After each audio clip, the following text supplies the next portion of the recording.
Hello. Hello. हम्म। है? कहीं जा रही हो क्या?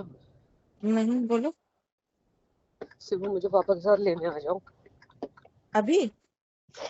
कुछ देर में लेने आ जाओ। सिर्फ बोल रहा हूँ, मुझे कल बहुत मारा है, बहुत गंदी तरीके से। मैं प्रेग्नेंट भी हो गई हूँ। है? बहुत मारा है कल उसने मुझे।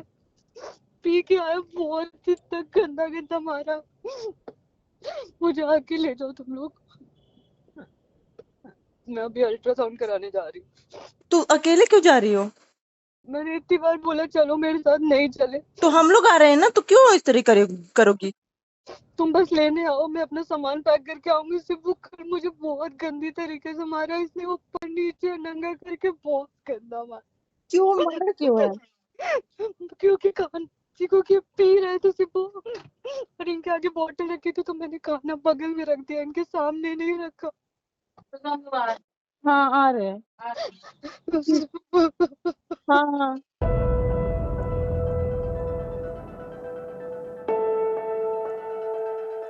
ये चेहरा मधु सिंह का है, एक लड़की जिसकी आंखों में सपने थे और चेहरे पर एक बेफिक्र मुस्कान। महज 6 महीने पहले ही उसकी शादी हुई थी, लेकिन किसे पता था कि मेहंदी का रंग उतरने से पहले ही उसकी जिंदगी का रंग छीन लिया जाएगा। लखनऊ के इस फ्लैट के बंद दरवाजे के पीछे एक ऐसी कहानी दफन है जो किसी की भी रूह कपा दे। ये कहानी है टूटे हुए भरोसे की, दहेज के लालच की और एक साइको पति के हाथों चढ़ी एक और बेटी की बलि की। नमस्कार, मैं हूं अनुश्री गुप्ता और आज हम राजधानी लखनऊ की एक ऐसी बेटी की कहानी बताएंगे जो आपको झकझोर देगी। मधु की बहन बताती है कि उसका पति अनुराग, जो मर्चेंट नेवी में अफसर है, एक साइको की तरह बर्ताव करता था। सोचिए, घर में एक प्लेट भी अगर अपनी जगह से हिल जाए तो वो मधु पर हाथ उठा देता था। इतना ही नहीं, वो उसे जबरदस्ती शराब पिलाने के लिए भी मजबूर करता था। मधु की हर एक सांस पर उसकी नजर थी, किससे बात कर रही है, कहाँ जा रही है, यहाँ तक कि अपनी बहनों से भी बात करने पर उसे पीटा जाता था।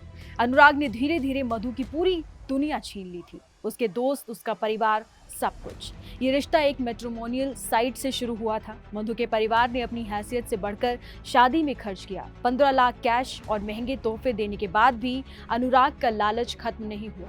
उसे और पैसे चाहिए थे और जब पैसे नहीं मिले तो मधु को ताने और मार मिलने लगी। शादी को महज 15 दिन हुए थे, सिर्फ 15 दिन, और अनुराग ने अपना असली रंग दिखा दिया।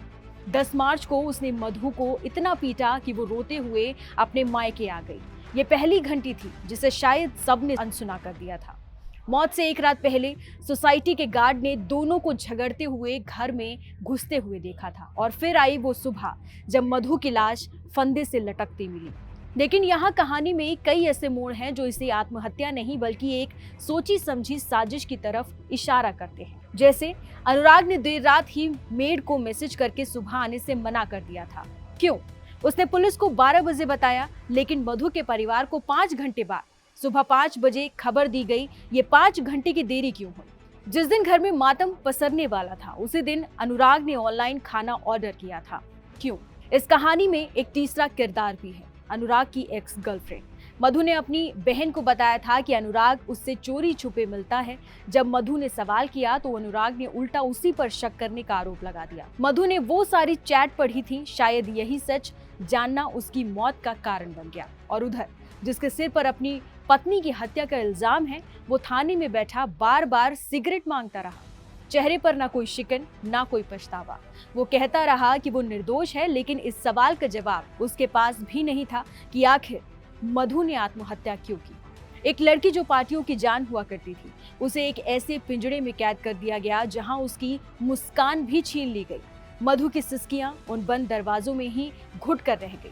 आज उसका परिवार इंसाफ की गुहार लगा रहा है। सवाल ये है कि मधु को इंसाफ कब मिलेगा और कब तक हमारी बेटियां दहेज और घरेलू हिंसा की बलि चढ़ती रहेंगी।